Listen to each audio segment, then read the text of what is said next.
জোকসটা হচ্ছে এক লোক হচ্ছে ইয়েতে লঞ্চে উঠছে, হ্যাঁ, তো অনেক লঞ্চের লোকজন, এক মহিলা পড়ে গেছে পানিতে, তো হঠাৎ করে একটা ছেলে ঝাঁপ দিয়ে পরে মহিলাকে উঠেছে, সবাই ছেলেটাকে অনেক ইয়ে করে বলছে আপনি তো ধন্যবাদ, বীর, অনেক ধন্যবাদ খুব দিচ্ছি। ভালো মানুষ, এইভাবে উঠেছেন। সে বলে এই মিয়া ধন্যবাদ দেওয়ার আগে বলেন আমার ধাক্কাটা মারছিল কে?"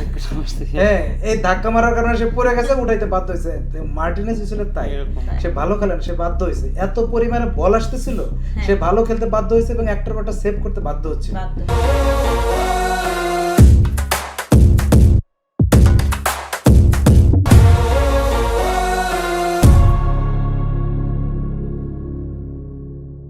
শুভ সন্ধ্যা। ভিউজ বাংলাদেশের বিশ্বমাতানো বিশ্বকাপে আপনাদের সবাইকে আমন্ত্রণ। আমাদের এই অনুষ্ঠানটা জনপ্রিয় লাইভ স্ট্রিমিং প্ল্যাটফর্ম র্যাবিট হোলের সৌজন্যে আপনাদের সামনে আনা হয়। আমি আছি মারিয়া সালাম, আমার সাথে আছেন তানজিন সিয়াম এবং হীরা তালুকদার। আর যেটা প্রতিদিনই যেটা আমরা বলি, আসলে এই শোটা তো দীর্ঘ 1.5 মাস ধরে, মানে বিশ্বকাপের শুরু থেকে এখন পর্যন্ত আমরা চালিয়ে যাচ্ছি, কিন্তু সম্ভবত এই নামে এটাই আমাদের শেষ শো আজকে। কারণ বিশ্বকাপের যে বিশ্ব উন্মাদনা বলেন, বিশ্ব ঝড় বলেন বা মিলন মেলা বলেন, সেটা আসলে গতকাল রাতে ভেঙে গেছে, কিন্তু তার রেশটা এখনো আছে। বেসিক্যালি আজকে অনুষ্ঠানে আমরা সেই রেশটা নিয়ে আলাপ করব। তার আগে যেটা বলি যে সত্যি কথা বলতে কি, যে এতদিন যে ওয়ার্ল্ড কাপ চলছিল, মানে একটা কেমন জানি একটা মনে হতো যে একটা গতির ওপরে আছে লাইফটা, এবং আজ থেকে মনে হয় সেই সেই গতিটাকে আমরা একটা ভাইব্রেন্সি ছিল খুব। হ্যাঁ আমরা একটু মিস মিস করব। করবো। হ্যাঁ, তো এখন যেটা হচ্ছে যে আসলে আর তো বলে না, যেটা যে মূল তো হচ্ছে গতকাল রাতের ম্যাচটা নিয়ে এখন আমরা কথা বলবো। যে গত পরশুদিন আমরা যে আলাপটা করেছিলাম হীরা ভাই আর আমি এখানে, সেটাতে কিন্তু আমরা যে ধরনের প্রেডিকশনগুলো করেছিলাম বা যা মনে করেছিলাম আশঙ্কা বা সম্ভাবনা, মোটামুটি কিন্তু 80% আমাদের সব Almost. প্রেডিকশনই কিন্তু অলমোস্ট Almost অলমোস্ট মিলে গেছে। মিলে গেছে, এবং পুরো টুর্নামেন্টই এরকম হয়েছে। হ্যাঁ, এবং মাঠে যে অবস্থানের কথা বা তাদের লাইন আপের কথা এবং যে প্রেডিকশনগুলো হীরা ভাই করেছিল, যে অ্যাকচুয়ালি মানে আর্জেন্টিনা যদি তারা আগের খোলস ছেড়ে না বের হতে পারে, তাহলে এইখানে পেরে ওঠা খুবই মুশকিল। তো ঘটনাটা কিন্তু তাই হয়েছে। এটা মনে হয় হীরা ভাই আর একটু ভালো ব্যাখ্যা করে বলে দিতে পারে। হ্যাঁ, ধন্যবাদ আপা।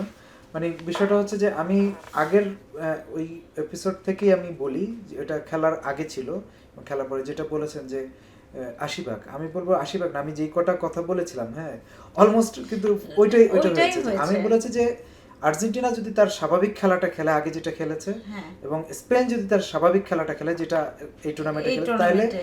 এই ম্যাচে আর্জেন্টিনার জয়ের কোনো সম্ভাবনা নাই। না। এবং এখানে আমি বলেছিলাম আর একটা কথা, এটা খুব অড শোনালেও আমি বলেছিলাম যে আর্জেন্টিনা আসলে ওই অর্থ বলই পাবে না, যেটা আসলে সবাই শুনে আমাদের দর্শকরা অনেকে সেরকম কমেন্টস করেছিল যে এটা আসলে আপনি কি ধরনের কথা বলতেছেন। হ্যাঁ, আর্জেন্টিনা বলবে মানে হচ্ছে আর্জেন্টিনা চ্যাম্পিয়ন হবে বা এরকম হতেই পারতো। হ্যাঁ, বাংলাদেশে যেতে পারে, আর্জেন্টিনার এই সমর্থক খুব বেশি, fans বা মানে এই সিজনাল যে ফ্যান একটা একটু বেশি। কথা যে বলই পাবে না, ফাইনালে কি এটা হয় নাকি কোনোদিন?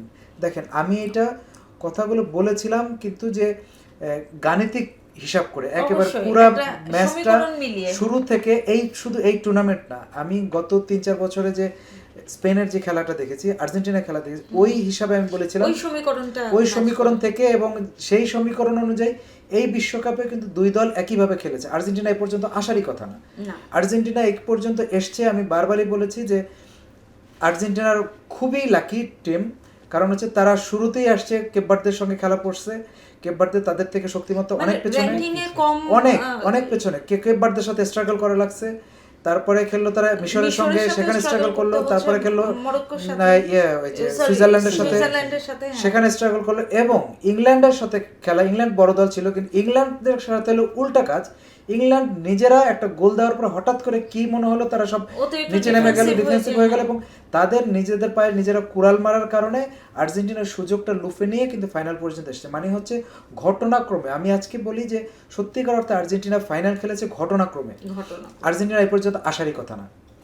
তাও আবার স্পেনের মতো মানে এইরকম দুর্দান্ত পারফরমেন্স যাদের, হ্যাঁ, যে গত 38টা ম্যাচ কিন্তু টানা জিতেছে। স্পেনের এর আগে জানেন যে 37 ম্যাচ ছিল, স্পেন লাস্ট ফ্রান্সের ম্যাচে জেতার পরে কিন্তু তারা ইটালির যে 37 ম্যাচে একটা বিশ্ব রেকর্ড ছিল অপরাজিত টানা, স্পেন কিন্তু ফাইনালে জিতে সেই অপরাজিত এই ধাক্কাটা মানে এই যে অপরাজিত থাকে এটাকে সামনে নিয়ে গেল এবং 38 ম্যাচে এককভাবে এখন শীর্ষে টানা 38 ম্যাচ। আপনি জানেন যে এই যে 38 ম্যাচ জেতা আবার একটা রেকর্ড করতে হলে আর একটা দেশকে অনেক শতাব্দী। টানা 38 ম্যাচ জিততে হবে বা জিততে হবে। অপরাজিত থাকতে হবে, এটা কিন্তু বিশাল টাফ। এটা খুবই টাফ। তারপরে ধরুন যুগ লেগে স্পেন যায়। আরেকটা যেটা করেছে যে এই বিশ্বকাপে আরেকটা রেকর্ড করেছে, সেটা হচ্ছে যে মাত্র এক গোল কনসিড করে হ্যাঁ মাত্র একটা গোল খেয়ে বিশ্ব চ্যাম্পিয়ন হওয়া এবং ওই একটা গোল একটা ম্যাচে শুধু একটা গোল খেয়ে বিশ্ব চ্যাম্পিয়ন হয়ে যাওয়া। এটা এটা আসলে এবং বিশ্বকাপে আরেকটা হয়েছে যে টানা 7 ম্যাচ তারা হচ্ছে যে বিজয়ী। বিজয় এবং টানা 6 ম্যাচ হচ্ছে মানে এই বিশ্বকাপে 6টা ম্যাচে তারা গোল খায় না। গোল খায় না। এটা কিন্তু একটা বিশ্ব রেকর্ড। এটা বিশ্বকাপের 6 ম্যাচে কোনো গোল খাবে না এরকম কোনো রেকর্ড নেই এখন পর্যন্ত। তো ধরেন আমি এই আগের প্রসঙ্গে আসি যে আর্জেন্টিনার কথা বললাম, যে আর্জেন্টিনা যেভাবে আসছে এই পর্যন্ত আসারই কথা না আর্জেন্টিনার, যেটা তারা আসছে এটা হচ্ছে একেবারে তাদের গুড লাক আমি বলবো। হ্যাঁ গুড লাক, এখন এই গুড লাকের মধ্যে অনেক কিছু আসতে পারে। আপনি বলতে পারেন যে রেফারির ফেভার, ফিফার ফেভার, অপোনেন্টের ভুল, সব কিছু মিলিয়ে আমি বলবো গুড লাক আর্জেন্টিনার। এই কারণে তারা ফাইনাল পর্যন্ত এসছে। কিন্তু সব সময় তো আর এই গুড লাক কাজ করবে না। Good luck যখন কাজ আপনি করবে না। চূড়ান্তভাবে একটা ভালো টিমের, টুর্নামেন্টের সবচেয়ে ভালো টিমের মুখোমুখি হবেন এবং সেই টিমটা যদি তার তুলনায় অনেকটাই দুর্বল হয়, আমি বলবো যে আর্জেন্টিনা অনেকটাই দুর্বল। আপনি যা দেখেছেন আপা সিয়াম ভাই, আমি বলি যে যেটা দেখেছেন সেটা আপনারা ভুল দেখছেন। এখন বলি এই টুর্নামেন্টে আর্জেন্টিনার খেলা আপনারা সবাই ভুল দেখছেন, কারণ হচ্ছে যে লিওনেল মেসি, অবশ্যই লিওনেল মেসি বিশ্বের সেরা খেলোয়াড়, কোনো সন্দেহ নাই, বিশ্বের সেরা স্ট্রাইকার, সবচেয়ে বেশি সে হচ্ছে যে বিশ্বকাপে ইয়ে করছে, হ্যাঁ দ্বিতীয় সর্বোচ্চ গোল, বেশি বিশ্বকাপ খেলেছে, 6টা বিশ্বকাপ খেলেছে এবং তার পারফরম্যান্স। কিন্তু আপনি দেখেন এই বিশ্বকাপে এসে মেসি ফার্স্ট রাউন্ডের পরে যেই কটা ম্যাচ খেলেছে কাদের সঙ্গে খেলেছে, তাদের সঙ্গে মেসি পুরো ম্যাচটাই কি করেছে, মানে তেমন কোনো বড় বিশ্ব তারকার সাথে কিন্তু আপনি দেখেন। আমি একটা বিশ্লেষণ করি, ধরেন এটা তো রেকর্ড প্রোগ্রাম, এটা তো থেকে যাবে, পাবলিক দেখছে, হ্যাঁ মানুষ দেখছে, তাদের কাছে আমি একটা জিনিস তারা নিজেরা বিশ্লেষণ করতে পারবে। আর্জেন্টিনা কেপ ভার্দের সঙ্গে খেলেছে, মেসি খেলেছে, মিশরের সাথে খেলেছে, সুইজারল্যান্ডের, তারপর ইংল্যান্ডের। আপনি বলেন এই ম্যাচগুলোতে আর্জেন্টিনাকে কেন 80 মিনিটের পরে তারপরে স্ট্রাগল করে জিতা লাগছে? মানে আর্জেন্টিনা তাহলে মেসি কি 10 মিনিট খেলছে প্রতি ম্যাচে? মেসি যদি এতই ভালো খেলে থাকে তো এই 80 মিনিট কি করছে মেসি? হ্যাঁ প্রত্যেকটা ম্যাচে 80 মিনিট মেসি কি করছে? এবং প্রত্যেকটা ম্যাচে কিন্তু অনেকগুলো 50-50 ডিসিশন কিন্তু আর্জেন্টিনার ফেভারে গেছে। হ্যাঁ আপনি দেখেন যে সে অ্যাসিস্ট করছে, কখন অ্যাসিস্ট করছে? ইংল্যান্ড ম্যাচে যখন অ্যাসিস্ট করছে সে, তখন ইংল্যান্ডের 11 জন প্লেয়ার ডিফক্সের মধ্যে, তখন পুরা মাঠ ফাঁকা, তখন একটার পর একটা অ্যাসিস্ট। আর্জেন্টিনা কেন, আমাদের একে তপু বর্মন এই অ্যাসিস্ট করতো। আমি আপনাকে বলি, হ্যাঁ আপনার এই যে সুইজারল্যান্ডের ম্যাচে কি হয়েছে, সুইজারল্যান্ডের ম্যাচে যখন আর্জেন্টিনা একটা গোল, তারপরে যখন সুইজারল্যান্ড একটানা প্রেশার দিচ্ছিল, মেসি তখন কোথায় ছিলেন? তারপরে যখন সুইজারল্যান্ড গোল শোধ করলো তখনও মেসি কোথায় ছিলেন? আবার যখন সেই 5 মিনিট বাকি তখন মেসি আসছে। কেপ ভার্দের সঙ্গে 5 মিনিট বাকি, হ্যাঁ এই যে মিশরের সঙ্গে, মিশর যখন 2টা গোল দিয়ে দিল সেকেন্ড হাফে, ফার্স্ট হাফে তো মেসির ছায়াও দেখি না। সেকেন্ড হাফে যখন সবচেয়ে বেশি সেকেন্ড হাফে যখন মিশর 2টা গোল দিয়ে দিল, পরপর 2টা গোল না 3টা গোল দিল, একটা গোল বাতিল হলো, তখন মেসি কোথায় ছিল? মেসি প্রতিবারই আবির্ভূত হয় কি 80 মিনিটের পরে? এবং এটা কি বড় প্লেয়ারের কাজ? আরেকটা বিষয় যেটা গতকাল রাত্রের ম্যাচে যেটা আমরা যেটা বলছিলাম, যে আসলে মেসির সাথে যিনি খেলবেন স্পেনের, মানে মেসিকে ট্যাকেল দেওয়ার জন্য আসলে রদ্রি ওখানে খেলছে, হ্যাঁ তো দেখা যাচ্ছে যে মেসি আসলে তার সামনে খুবই নিষ্প্রাণ। হ্যাঁ আমি কালকের ম্যাচ প্রসঙ্গে আসতেছি আপনার, সেটা হচ্ছে যে এই যে মেসির যে 10 মিনিট করে খেলা প্রতি ম্যাচে, এই পুরো টুর্নামেন্টে এখানে কিন্তু এই 10 মিনিট করে খেলছে নকআউট পর্বে এসে মেসি। এর আগে মেসিকে দেখা যায় না। যখন আর্জেন্টিনা অল আউট অ্যাটাকিং এ গেছে, আর্জেন্টিনার 10 জন মিলে অ্যাটাক করছে, যখন অপোনেন্ট নিচে নেমে গেছে তখন মেসি অ্যাসিস্ট করছে। এটা আমরা দেখতে পেয়েছি একদম শেষ মুহূর্তে, এক্সট্রা টাইমেরও। হ্যাঁ ওটাই আমি বললাম যে last 10 minute, last 5 minute Argentina, Messi কি 5 মিনিটের প্লেয়ার? আর ভাই কালকের ম্যাচে একটা যদি 90 মিনিটে, আমি যখন খেলা দেখছিলাম 90 মিনিট শেষে আমি দেখলাম স্পেনের মনে 22টা শট ছিল, অন টার্গেটে 14টা, অপরদিকে আর্জেন্টিনা 0, দুটোই 0-0। না পরে যেটা হয়েছে সেটা অফ টার্গেটে, অন টার্গেটে পুরো ম্যাচই ছিল না। পরে যেটা হয়েছে ওই দুইটা আবার ওই পরে হয়েছে অফ টার্গেটে। আর মেসির কথা বলি, তারপরে পাসগুলো এক্সট্রা টাইমে যে আর্জেন্টিনার মনে হয় পাস বেড়েছে, কিন্তু তার আগে মানে ওই সমতা যদি ধরেন আর্জেন্টিনার তাহলে টোটালি আসলে, পাস হচ্ছে মানে পাস না, আর্জেন্টিনার বল দখলে হচ্ছে টোটাল হচ্ছে আপনার 35%, হ্যাঁ, স্পেনের হচ্ছে 65%। 65%। এই যে 35, এইটা একটা পর্যায়ে 90 মিনিট পর্যন্ত 30-এর মধ্যে ছিল। হ্যাঁ, ওরা এক্সট্রা টাইমে গিয়ে কিছুটা বেড়েছে, এবং ওইটা আবার এক্সট্রা টাইমের সেকেন্ড হাফে। তো আমি মেসির কথা বললাম যে মেসির চূড়ান্ত যে খেলাটা, মেসি যে আসলে সেই 22-এর মেসি এবারে ছিল না। মেসি আসলে যত বলা হচ্ছিল মেসি দিন দিন আরো ভালো খেলছে, আরো ভালো, আসলে বিষয়টা তা না। মেসি কালকেই দেখা গেছে হি ইজ টায়ার্ড, না অবশ্যই একেবারেই টায়ার্ড। তার বয়সের বয়স একটা হয়েছে, বিষয় আছে। তার 39 বছর বয়স, সে টায়ার্ড। সে আসলে ওইভাবে বড় দলের সাথে, মেসি যদি এই বিশ্বকাপে আপনি দেখেন স্পেন যাদের সাথে খেলছে, মেসি যদি বেলজিয়ামের সাথে খেলতো, মেসি যদি পর্তুগালের সাথে খেলতো, মেসি যদি উরুগুয়ের সাথে খেলতো, মেসি যদি ফ্রান্সের সাথে খেলতো, একই কাজ করতো, তাদের জন্য একই কাজ করতো। মেসি কিন্তু এরকমই খোলসবন্দি থাকতো। আবার সেই তুলনায় দেখেন ক্রিশ্চিয়ানো রোনালদো, হ্যাঁ, তিনিও তো সমপর্যায়েরই মহাতারকা। ক্রিশ্চিয়ানো রোনালদো কিন্তু উজবেকিস্তান মানে মেসি যে দলগুলোর সাথে খেলে এসেছে তার বিপক্ষে কিন্তু ক্রিশ্চিয়ানো রোনালদো জোড়া গোল করেছে। অন্যান্য দলগুলো কিন্তু তার আবার কঠিন ছিল। হ্যাঁ, আর গতকালকের ম্যাচে আপনি দেখেন যে এখানে মেসি যেটা হয়েছে যে কমপ্লিটলি মেসি প্যাকেট হয়ে গেছে, একদম বন্দি হয়ে গেছে, অথবা সে পারেই না ওই জায়গাটা সে কন্ট্রোল করতে। সে যখন দেখছে যে মেসিকে এখানে, আলভারেজকে এবং মেসিকে যখন স্পেন যখন একদম বিচ্ছিন্ন করে ফেলছে, তখন দুইজনে সুর করে নিচে নেমে গেছে। দেখে উপরে আর বল পাচ্ছে না, ফার্স্ট হাফ পর্যন্ত কোনো বল পাচ্ছে না। আলভারেজ মেসি দুইজন নিচে নামলো, নিচে নেমে তারপরে দেখি যে মেসি একটু বল পাওয়া শুরু করছে। এখানে কিন্তু স্পেনকে একটু ক্রেডিট দিতে হয়। তখন কিন্তু মেসি কিন্তু আমি দেখছিলাম যে ওর পিছনে নেমে খেলতেছে, আবার এমনও হয়েছে যে কয়েকটা গোল কিন্তু আবার মেসি বাঁচিয়ে দিয়েছে। না ওইটাই স্পেনকে তো এই কাজটা তো স্পেনের জন্যই হয়েছে মূলত। হ্যাঁ, কারণ হচ্ছে আমি বলি না মেসি তো ওই যে অ্যাসিস্টগুলো করছে, খেলছে 10 মিনিট, হ্যাঁ কাদের সঙ্গে খেলছে, তারা স্পেনের মতো তার খেলতে পারে না। স্পেন যখন স্পেনের মতন খেললো, তখন এখানে যখন ওই জায়গাটায় আপনার খেললো, ফাবিয়ান রুইস খেললো এবং রদ্রি, ফাবিয়ান রুইস এবং রদ্রির সামনে মেসিকে মনে হচ্ছে অসহায়। মানে সত্যিকার অর্থে যখন আপনি আসলে ব্র্যান্ড নাম খেলার মাঠে এগুলো চলে না, বুঝছেন? এইসব নাম ধাম, হ্যাঁ বড় প্লেয়ার বিশ্বসেরা আপনি খেলতে যখন আসবেন তখন আপনাকে খেলতে হবে। ওখানে কিন্তু ফাবিয়ান রুইস খেলে, রদ্রি কিন্তু খেলে ওখানে, হ্যাঁ মিকেল মেরিনো খেলে ওখানে, এবং ওই জায়গাটা কোনো ধরনের স্পেস পায় না। হ্যাঁ, ফাবিয়ান রুইস যখন ওখানে খেললো মিডফিল্ডে এবং রদ্রি, এই জায়গাটা মূলত ফাবিয়ান রুইস এবং রদ্রি নাকি এই দুইজনে কিন্তু মূলত মেসি এবং আলভারেজ দুইজনকে প্যাকেট করে ফেলছে। আবার আর্জেন্টিনার যে ফরওয়ার্ড লাইন, ওরা যদি মিডফিল্ডটা ভেঙে তারপরে তো ওদের ডিফেন্সটা ভাঙতে পারে, মিডফিল্ডটা ভেঙে সামনে যেতে পারেনি, এটা একটা বিষয়।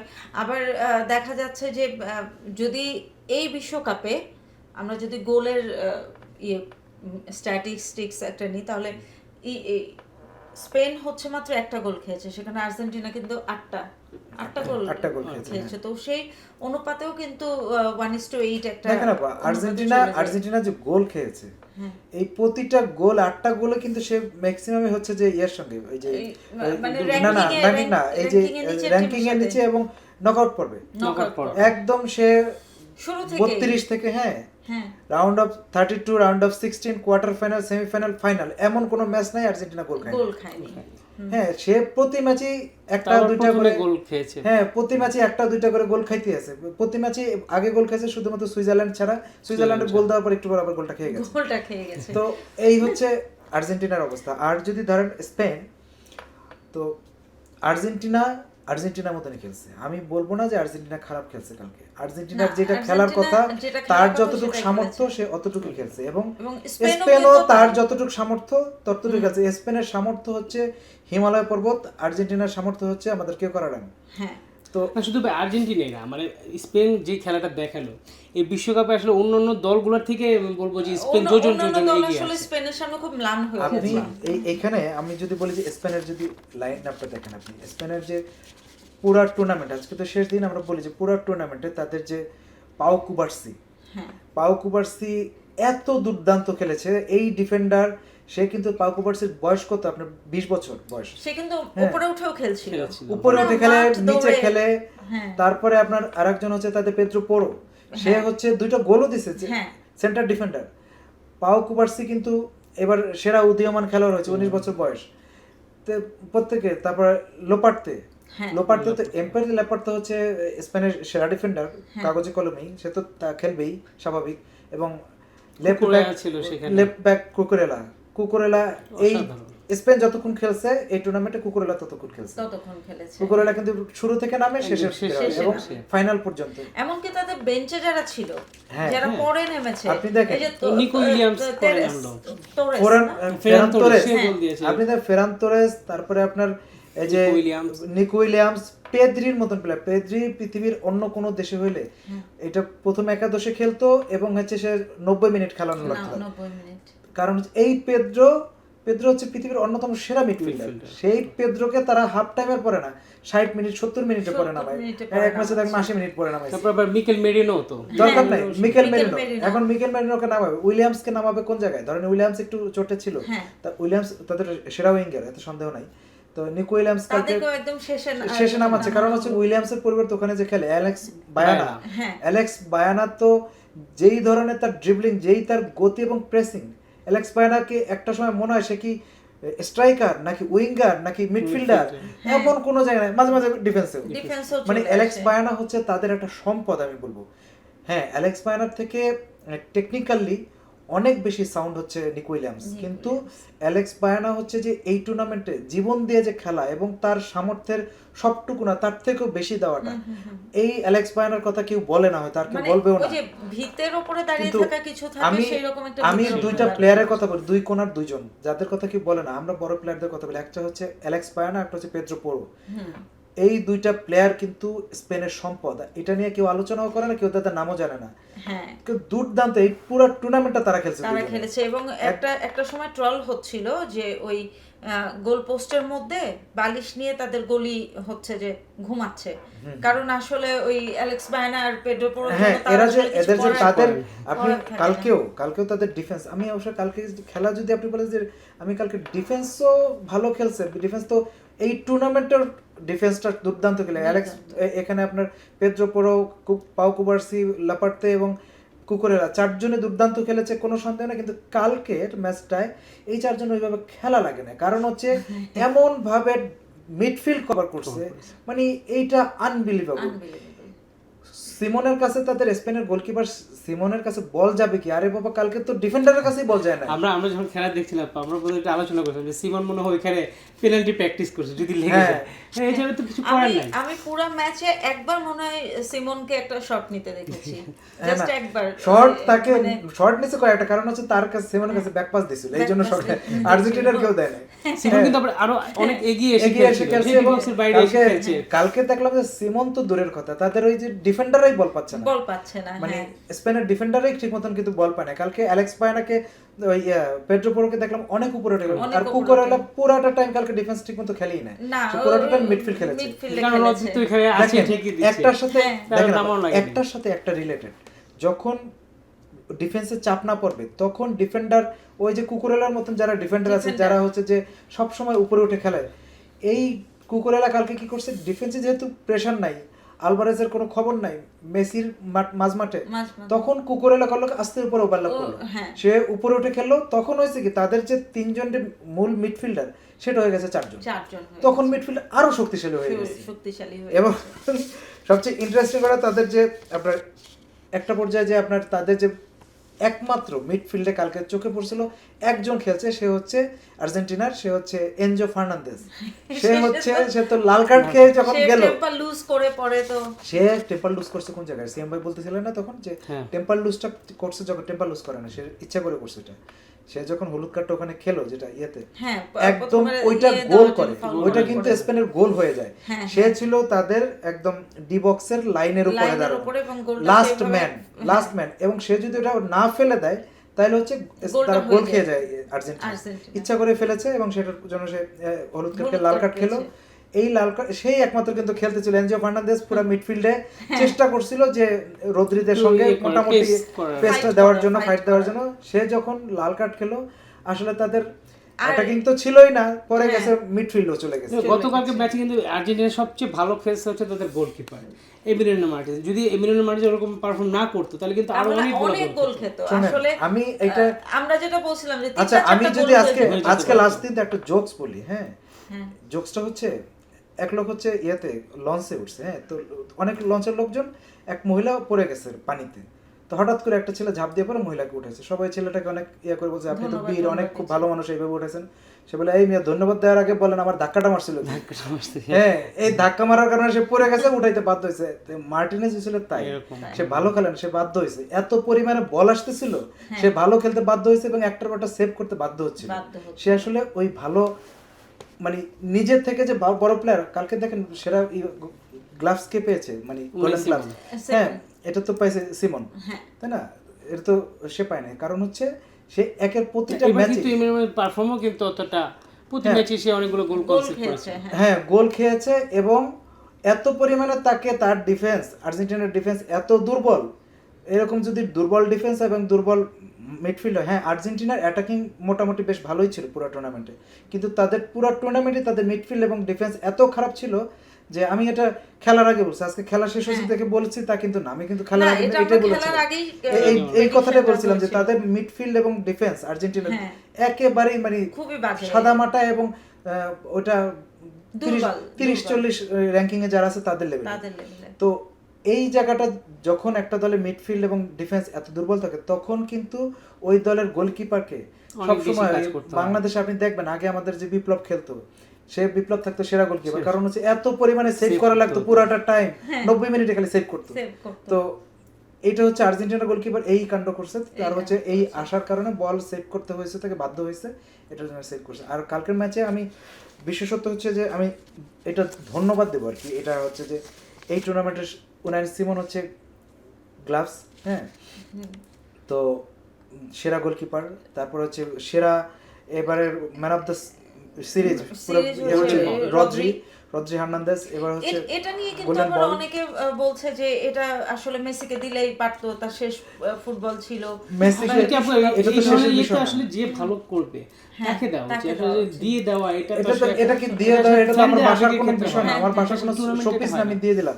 আর গোল্ডেন বল এমন একটা জিনিস, গোল্ডেন বুট কিন্তু এর থেকে আরো লোয়ার নিচে আর কি, একটু ইয়ার থেকে, কারণ হচ্ছে গোল্ডেন বল যে কেউ পেতে পারে। আপনার একটা ছোট দলের একজন, সে 2-3টা ম্যাচে 7-8টা গোল দিয়ে দিল, সে কিন্তু উপরে ফাইনালে না এসেও কিন্তু অনেক সে নিয়ে চলে গেল গোল্ডেন বল সংখ্যার হিসাব। আর গোল্ডেন বলটা হচ্ছে সবচাইতে প্রেস্টিজিয়াস পুরা টুর্নামেন্টে এই 48টা দেশের মধ্যে সমস্ত প্লেয়ারের মধ্যে সবচেয়ে ভালো প্লেয়ার যে তিনিই পাবেন গোল্ডেন বল। এইটা নিঃসন্দেহে রদ্রি যেটা দিয়েছে একেবারে অ্যাপ্রোপ্রিয়েট। রদ্রি এই টুর্নামেন্টে আপনি দেখেন ফ্রান্সের সাথে রদ্রি একা মিডফিল্ড, রদ্রি হচ্ছে পুরা অজগর সাপ বলে থাকে, সে অপোনেন্টকে পুরা দল নিয়ে নিজের নেতৃত্বে অপোনেন্ট দলকে নিঃশ্বাস বন্ধ করে দেয়, তারপরে মেরে ফেলে। এবং এটা হচ্ছে পর্তুগালকে করেছে, এটা আপনার এই ফ্রান্সকে করেছে, এবং ফাইনালে আর্জেন্টিনাকে মোটামুটি তো নিঃশ্বাস বন্ধ গিলেই ফেলেছে। এই যে এইটার নেতৃত্বে কিন্তু রদ্রি, এবং কুবারসিও তো এবার ইয়াংদের মধ্যে সেরা, কুবারসি, তাদের তিনটাই গেল স্পেনের কাছে গেছে। তো এখন হচ্ছে আরেকটা হচ্ছে এমবাপ্পে পেল গোল্ডেন বুট। তো এই টুর্নামেন্টে আমি হচ্ছে যে এই জন্য বলবো যে তাদের নর্মা, তারপর হচ্ছে পাউ কুবারসি, এবং মিডফিল্ডার পেদ্রো, রদ্রি, এবং হচ্ছে আপনার মিকেল মেরিনো, পুরা লামিন ইয়ামাল দুর্দান্ত। লামিন ইয়ামালের কালকে দেখেন, লামিন ইয়ামালের সামনে কে ছিল, এটা এর ছিল হচ্ছে মানে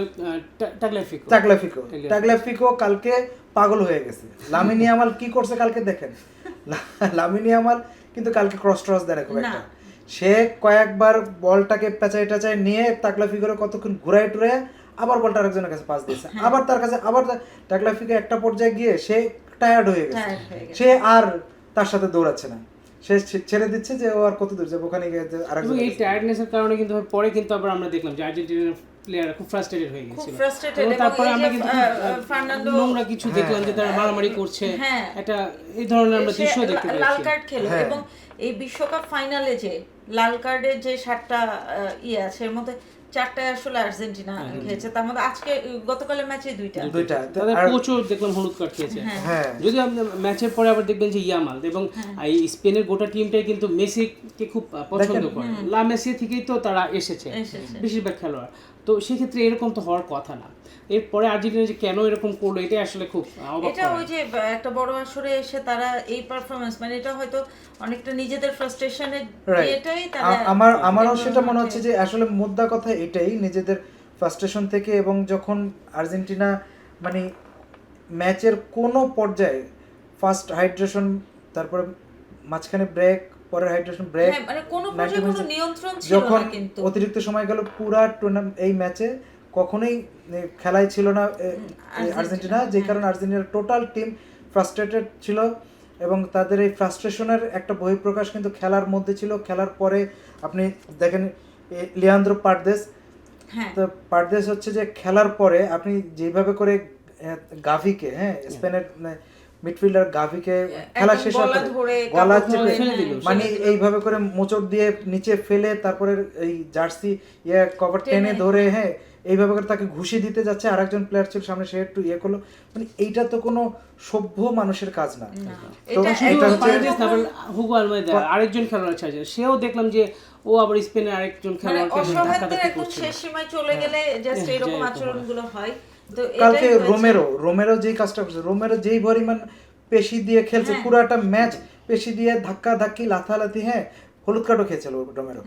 তো কালকে তো আর্জেন্টিনা 4টা হলুদ, তারপরে লিসান্দ্রো মার্টিনেজ এই ধরনের প্রথম হলুদ কার্ডটা একদম ওই ইচ্ছা করে মেরে, এবং পরেরটা হচ্ছে যে নিজের দলকে বাঁচানোর জন্য, যেটার জন্য এনজো ফার্নান্দেজ, তারপর লিসান্দ্রো মার্টিনেজ খেলো, প্রথম হলুদ কার্ড, তখন তো কোচ তাকে তুলে নিলেন। লিসান্দ্রো মার্টিনেজ দেখছে সে যে পুরো এগ্রেসিভ ছিল, সে কিছুক্ষণের মধ্যে লাল কার্ডটা খেত, এইজন্য আগেই তুলে নিয়েছে, কিন্তু ওই যে এনজো ফার্নান্দেজকে পারে নাই।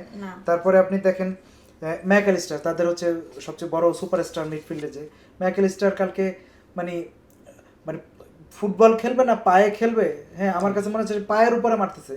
সে পেদ্রিকে মারছে, পেদ্রি তো খুবই টেকনিক্যাল প্লেয়ার, ওইভাবে লাগছে না, সে ফাবিয়ান রুইসকে 3বার করে চার্জ করলো এবং খুব ভয়ঙ্করভাবে। তো হলুদ কার্ড খেলো, সেও কিন্তু লাল কার্ডের পর্যায়ে ছিল, শেষে দেখলাম যে সে আর ধার কাছে যাচ্ছে না। তো এই অবস্থা। এবং কোচ তাদের স্কলানি, যে সে যে আসলেই যে এই পর্যায়ে যে করছে, যে স্কলানিকে আমার ওই রকম ম্যাচিউরড কোচ, আমি যদি বলেন যে স্কলানি কোপা জিতছে, বিশ্বকাপ জিতছে, সেটা আলাদা ব্যাপার, কিন্তু ম্যাচিউরিটি আর তার টিম 22 সালে খুব ভালো খেলছে, সে বিশ্বকাপ জিতছে, তার মানে যে এই যে লা ফুয়েন্তের মতন এই লেভেলের কোচ কিন্তু সে না, এমনকি সে টমাস টুগেলের মতন কোচ না সে। যদি এই স্কলানি তার যে ম্যাচিউরিটির অভাব এবং তার যে এই ধরনের ম্যাচে এটা করে না, কারণ হচ্ছে আর্জেন্টিনা তো 3বারের বেশি চ্যাম্পিয়ন ভাই, সে 3বার বিশ্ব চ্যাম্পিয়ন আছে, সারা পৃথিবীর তার নাম আছে, সুনাম আছে, তার কোচ এখানে ডাগা উঠে তেরে ফুরে এসে মারতে যাবে, এটা কি ধরনের? এবং এটা খেলা চলাকালীন, কিন্তু এটা কিন্তু না খেলার পরে না, খেলা চলাকালীন মধ্যেই সে কিন্তু হলুদ কার্ড খেলো, এবং সে যেটা কাজ করেছে সে লাল কার্ডের কাজ করছিল, এবং তাকে জানি না কি কারণে লাল কার্ড না দিয়ে হলুদ কার্ড দিল। তো এই যে কালকে পুরা ম্যাচটা মানে আর্জেন্টিনা, আমি বলবো না, অনেকে বলে যে আর্জেন্টিনা ব্লান্ডার করছে, আর্জেন্টিনা কোনো ব্লান্ডার করে নাই। আর্জেন্টিনা পারে নাই, স্পেন দুর্দান্ত খেলে বিশ্ব চ্যাম্পিয়ন হয়েছে, আর্জেন্টিনা পারে নাই, না পেরে আর্জেন্টিনা ইচ্ছাকৃতভাবে খেলাটাকে অন্যদিকে প্রবাহিত করার জন্য পুরা ম্যাচে পুরা বডি টাচ খেলেছে, পুরাটা শারীরিক খেলা খেলেছে এবং বিশ্রী খেলা খেলেছে। এবং খেলার পরে যেটা হচ্ছে যে এই পারদেশরা যেটা করেছে, পারদেশ আছে আরও ওখানে মার্টিনেজ ছিল, তারা যেই কাজটা করেছে, গাভির সাথে ওখানে আরেকজন ছিল, এই কাজটা এবারে বিশ্বকাপে এই প্রথম, তাও আমরা দেখলাম ফাইনালের পরে, তাও আবার আর্জেন্টিনার মতন দলের কাছ থেকে, এবং এইরকম একটা দল যে এরকম নোংরা খেলা খেলতে পারে, এবং তারা তো কাপ তো পেলই না, বরং তারা একটা বাজে খেলা খেলে একটা ডার্টি খেলা উপহার দিয়ে তারা কিন্তু বিদায় নিল। এবং এই মানুষের মধ্যে এই 4টা বছর মানুষ কিন্তু ভুলবে না যে আর্জেন্টিনা এইরকম খেলা খেলছে। বাংলাদেশে আর্জেন্টিনা অনেক ফ্যান আছে, তাদের কাছে এটা খারাপ লাগছে নিশ্চয়ই, যারা খেলা বোঝে, যারা অন্ধ ফ্যান না, কিছুটা হলো ফুটবল প্রেমী ফ্যান, তাদের কাছে অবশ্যই আর্জেন্টিনা খেলা কোনোভাবে আর্জেন্টিনার এই খেলা তাদের সমর্থকদের কাছেও কখনোই গ্রহণযোগ্য। তবে আমি ভাইয়ের সাথে একটা জিনিস যোগ করতে চাই, যে যেমন কোচের যে ব্যাপারটা, গুরু আর শিষ্যের একটা ইয়ে কিন্তু ছিল। আসলে গুরু যিনি ছিলেন লুইস দে লা ফুয়েন্তে, তিনি কিন্তু দেখিয়েছেন যে তিনি কেন আসলে গুরু। যেমন এইবারের বিশ্বকাপে স্পেনে কিন্তু তিনি অনেক বড় বড় তারকাকে তিনি নেননি, রিয়াল মাদ্রিদের কোনো প্লেয়ারকে তিনি নেননি, ড্যানি কারভারাল। সেখানে কিন্তু রাইট ব্যাকে যে ভাইজার কথা বললেন পেদ্রো পোরো, তার জায়গায় কিন্তু অনায়াসে ড্যানি কারভারাল চান্স পেতে পারত, কিন্তু দে লা ফুয়েন্তে তাকে নেননি। তিনি ভরসা রেখেছেন পেদ্রো পোরোর উপর, এবং পেদ্রো পোরো কিন্তু তার অবশ্যই তার এটা মূল্যায়ন করেছে। তো এটাই কিন্তু কোচের একটা মুনশিয়ানা। অবশ্যই, মানে মাঠের বাইরের খেলাটা তো আসলে কোচই খেলে, স্ট্র্যাটেজি মানেই তো কোচ। স্কালোনির ক্ষেত্রে যেমন স্কালোনির শেষের দিকে আমি দেখছিলাম যে উনি দৌড়ে দৌড়ে গিয়ে তার প্লেয়ারদেরকে থামাচ্ছিলেন, কিন্তু তার প্লেয়ারদের তো তার কথা শুনতে হবে। এখন লুইস দে লা ফুয়েন্তে তার প্লেয়ারদেরকে দৌড়ে থামানো লাগছে না, তিনি যেটা বলছেন তার প্লেয়ার সেটাই করছে। এটা সিএম ভাই আপনি দেখছেন কিনা, কোচ ফুয়েন্তে মুখ দিয়ে কিছু বলে না, প্লেয়ারকে আঙ্গুলে ইশারা করে। কালকে কিন্তু কয়েকবারই পেদ্রি এই খেলার প্রায় শেষ দিকে, মানে 10-7-8 মিনিট আছে, ওই সময় কিন্তু পেদ্রিকে ধাক্কা মারার পরে পেদ্রি কিন্তু উঠে দাঁড়ায় তেরিফুরে যাবে, জাস্ট আঙ্গুল দিছে, এভাবে করছে, আঙ্গুল দেখায় বলছে তুমি, তাকে ইন্ডিকেট করছে তুমি, তারপর বলছে এই, এটা করার পরে পেদ্রি কিন্তু থেমে গেছে, আর কোনো এবং কোচ কোনো মুখ দিয়ে কথা বলে না, সে পুরাটা হাতের ইশারায় কিন্তু খেলাটা খেলেছে, বিশ্ব চ্যাম্পিয়ন হয়েছে হাতের ইশারায় খেলে। কিভাবে বিশ্ব চ্যাম্পিয়ন হয়েছে? সবাইকে ঘুরিয়ে দিয়ে হয়েছে, কোচের ইশারায়, মুখের কথায়, চোখের ভাষায়। কোচের থামানো লাগে না, এত মারামারি হয়েছে। কালকে দেখাতে পারবে যে একটা জায়গায় স্পেনের কেউ একটা গলা ধাক্কা দিছে, কিচ্ছু করছে, স্পেন একটা কার্ড খাইছে, কার্ড তো পরের কথা, স্পেন তো ফাউলই কম করছে কালকে। এটা কোচের শুধুমাত্র ইশারা ছিল যে তুমি এটা করো। আর স্কলানি কালকে মারামারি ঠেকাচ্ছে, মানে আমাদের ওই যে দুই দলে মারামারি হয় না গ্রামে, ওরকম মারামারি ঠেকাচ্ছে তাদের প্লেয়ারকে। তো কালকের ম্যাচে কিন্তু ম্যাচ যতটা নেই হয়েছে, ম্যাচটা এক পেশে হয়েছে একদমই। ম্যাচের পরে কিন্তু আমরা খুব এক্সাইটিং কিছু মুভমেন্ট আমরা দেখি, যেমন ডোনাল্ড ট্রাম্পের একটা কিন্তু ঘটনা ছিল, যিনি স্টেজ থেকে নামতে চাচ্ছেন না, এটা কিন্তু খুব একটা অকওয়ার্ড একটা ইয়ে কিন্তু আমরা দেখেছি। এদিকে প্লেয়াররা সেলিব্রেশনে ব্যস্ত, উনি আসলে কোথায় দাঁড়াবেন বা আসলে সামনে আসবেন কিনা, নিচে যাবেন কিনা, কি করবেন। স্টেনের ওইটা দেওয়ার পরে নিচে নামছে আর কি, নিচে নেমে তো প্লেয়ারদের তো একটা ফ্রেম, ওই ফ্রেমের মধ্যে হচ্ছে শুধু প্লেয়াররা আর তাদের কোচরা থাকবে। তো কিওবান্তি হচ্ছে ট্রাম্পকে বোধ হাত দিয়ে সরে আসে, সে হাত দিয়ে তার এইভাবে করছে, থামো থামো, দেখাচ্ছিল যে মানে তুমি যাও আমি আছি এখানে। পরে মুখ দিয়েও বলতেছে একটু সরে, তো বলার পরে সে মনে হয় কত মানে এক পা একটু আগায় আবার দাঁড়িয়ে গেছে, ততক্ষণে সেলিব্রেশন শুরু হয়ে গেছে। এবং তাদের দেখলাম যে প্লেয়াররা তাদের মতো এদিকে সেলিব্রেশনে ব্যস্ত, ট্রাম্প এদিকে পোজ দিচ্ছে হেসে ক্যামেরার সামনে, মানে এই পাশে পেছনে আরেকজন ক্যামেরাম্যানকে দিছে, মূল ক্যামেরাম্যান তো ছিল ওখানে। তো ফ্রেমে দেখছি, মানে টিভির ফ্রেমেও ওই ফ্রেমটার মধ্যে ওই প্লেয়াররা ছাড়া এক সাইডে শুধু ট্রাম্পকে দেখা যাচ্ছে, ট্রাম্প জানে যে আমি এখানে দাঁড়িয়ে থাকলে আমাকে দেখা যাবে। ফুটবলের এই ইতিহাসে কিন্তু এটা প্রথম, মানে ফুটবল এই যখন ফাইনাল কেউ জিতে তখন কিন্তু দলরাই থাকে, দলের প্লেয়াররা থাকে, বাইরে কেউ থাকতে পারে। ক্রিকেটে আমরা অনেক সময় দেখি যে একজন প্রভাবশালী কেউ থাকে। মজার কথা হচ্ছে ওই যে মাঝে মাঝে এফডিসির সামনে গেলে দেখা যায় যে ওই শুটিং এ যে ক্রাউড থাকে তারা মাঝে মাঝে নায়কের মাথার মধ্যে দিয়ে একটু মাথা বের করে উকি দেয়। তো কালকে আরেকটা জিনিস ঘটছে, আরেকটা জিনিস স্পেনের প্লেয়ার যে ইয়ামাল কিন্তু মেডেল নেওয়ার পরে ট্রাম্পের সাথে কিন্তু হাত মিলায় না, আগে মিলিয়েছে, প্রথমবার হাত মিলিয়ে তারপরে আর্জেন্টিনা একটা প্লেয়ারও মিলায় না। হ্যাঁ, এবং ওই আর্জেন্টিনা ওখানে কিন্তু ট্রাম্পের হাত। আরেকটা কথা কিন্তু এবার আপু এই যে স্পেন যে জিতেছে এটা নিয়ে কিন্তু গাজায় একদম উৎসব হচ্ছে, গাজায় কিন্তু উৎসব, এবং গাজাবাসী ফিলিস্তিন, স্পেন সবসময় ফিলিস্তিনকে সাপোর্ট করছে, এই জন্য ফিলিস্তিনের উৎসব চলছে। স্পেন এই যে ইয়েতে আর্জেন্টিনার বেশিরভাগ মানুষই হচ্ছে একটা বিরাট অংশ ইহুদি, এবং তারা হচ্ছে যে আগে থেকেই অনেক স্বভাবগতভাবে আগে থেকেই হচ্ছে আর্জেন্টিনার পুরো দেশটাই হচ্ছে যে ইসরায়েলের খুব ভালো ফ্রেন্ড এবং আমেরিকার। এবং এখন যে আর্জেন্টিনার যে প্রেসিডেন্ট আছে তার সাথে সে হচ্ছে ইসরায়েলের প্রেসিডেন্ট নেতানিয়াহুর খুব ক্লোজ বন্ধু, এবং নেতানিয়াহু বলছিলেন যে আর্জেন্টিনার জার্সি নিয়ে সে একটা পোস্ট দিয়েছিল যে আর্জেন্টিনার জন্য শুভকামনা নেতানিয়াহু। আর গাজাবাসীরা কিন্তু একদম সবাই তাদের বলছে যে আমাদের দল এবারে স্পেন, পৃথিবীর তারা কিন্তু বিশ্বকাপ শুরু থেকে স্পেন, কারণ হচ্ছে স্পেনই কিন্তু সবার আগে ইউরোপের দল হিসেবে, দেশ হিসেবে প্রতিবাদ করে এবং একে স্বীকৃতি দিয়েছে যে আপনার স্বাধীন প্যালেস্টাইনকে স্বীকৃতি দিয়েছে, প্লাস হচ্ছে যে তাদের 6000 অভিবাসীকে নিজেরা নিয়েছে, এবং তাদের উপরে যুদ্ধ করার জন্য ইসরায়েলের সমস্ত যুদ্ধ সামগ্রী নিষেধাজ্ঞা দিয়েছে স্পেন। এবং আমেরিকার সাথে তার এই জন্য সম্পর্ক খাবারে যে কয়েকদিন আগে 8-10 দিন কয়েকদিন আগে কিন্তু বাণিজ্য বন্ধ হয়ে গেছে আমেরিকার সঙ্গে এবং নিষেধাজ্ঞার মুখে তারা পড়েছে। ইয়াতে তাদের প্রেসিডেন্ট যে পেদ্রো সানচেজ সে হচ্ছে যে এই খুবই মানে এই যে ইসরায়েল বিদ্বেষী, সে বলে যে ইসরায়েল হচ্ছে গণহত্যাকারী। তো এই কারণে এই পুরা এই মধ্যপ্রাচ্যের সেন্টিমেন্টটা যারা পৃথিবীর সমস্ত দেশ যারা গাজার পক্ষে, যারা ফিলিস্তিনি নিপীড়িত মানুষের পক্ষে, তারা কিন্তু শুধু মুসলিম না, ইউরোপিয়ানরাও এবং অন্য ধর্মের লোক যারা আসলে মানবতার সবাই কালকে একটা ফুটবল ম্যাচে সমর্থন দিয়েছে স্পেনকে। তো যাই হোক, শেষ পর্যন্ত যেটা হয়েছে যে খেলার মাঠেও যাদের দক্ষতা ছিল, যোগ্যতা ছিল, তারাই জয়ী হয়েছে। এবং আপনি যদি ইথিক্যাল দিক দিয়ে ধরেন তাহলেও ইনোসেন্স মানবতার একটা জয় হয়েছে। কারণ এই জয়টা আসলে তারা তো আবার জয়ের পরেই বলছে যে আমরা ফিলিস্তিনের মানুষকে এটা উৎসর্গ করেছি, এবং তারা কিন্তু একটা বড় অঙ্ক ডোনেটও করছে ফিলিস্তিনের ইয়ের জন্য, ডেভেলপমেন্টের জন্য বা মানুষের মৌলিক চাহিদা পূরণের জন্য। তো আসলে বিশ্বকাপ যেরকম হওয়া উচিত সেরকমই হয়েছে, যে খেলাটাও সেই রকম, তারা সেই লেভেলে দেখে চ্যাম্পিয়ন হয়েছে, এবং মানবতার দিক দিয়ে, ইথিক্যাল দিক দিয়েও তারা আসলে সত্যি বিশ্ব চ্যাম্পিয়নই হয়েছেন। মানে এটা আমার মনে হয় অবশ্যই আপু, এটা সবারই আসলে এরকমই মনে হয়েছে খেলার পর। এবং আমি কয়েকজন আর্জেন্টিনার সমর্থকদেরও দেখলাম যে তারাও এটাতে পরে সাপোর্ট করেছে, না স্পেনেরই আসলে জেতা উচিত। হ্যাঁ।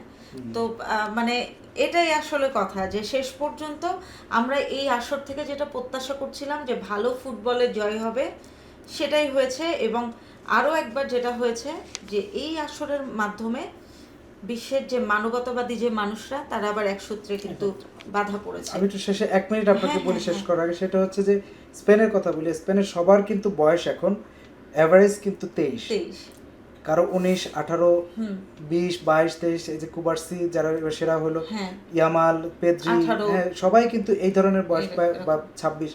এই দলটা কিন্তু আগামী বছর মানে এই যে আগামী বিশ্বকাপে 30 সালে বা 34 সালে দেখেন এরা কিন্তু একদম পরিণত থাকবে। তাদের 25-26 এই যে রদ্রির মতন 27 বছর হবে যখন, তারা কিন্তু অনেক পরিণত থাকবে। এবং আগামী বিশ্বকাপ কিন্তু স্পেনে হবে। এবং এই দলটা যদি এরকম খেলে, আমার মনে হচ্ছে এই দল আগামী 4 বছর সারা পৃথিবীকে ডমিনেট করবে। এবং আরেকটা বড় কথা বিশ্বকাপে তাদের চ্যাম্পিয়ন হওয়ার সম্ভাবনা আছে, তাদের লাইনআপ 4 বছর আগে বলে দিলাম। হ্যাঁ, একটা রেকর্ড এটা হওয়ারই সম্ভাবনা, আরেকটা সম্ভাবনা আছে, তাদের লাইনআপেও কিন্তু অনেক উদীয়মান খেলোয়াড় আছে, সব উদীয়মান এবং তরুণ খেলোয়াড়। এবং এরা এত কম বয়স, মানে অনেকের কম বয়স 23 বছর হলে বলে কম বয়স, আর স্পেনের 23 কম বয়স মানে 19 বছর, 18 বছর। এবং তারা 18 বছরের স্টার। এই যে 19 বছরে পাউ কুবার্সি স্টার, গাভি star, Pedri star, Lamine Yamal star, এরা সবাই 20-21 বছর বয়স।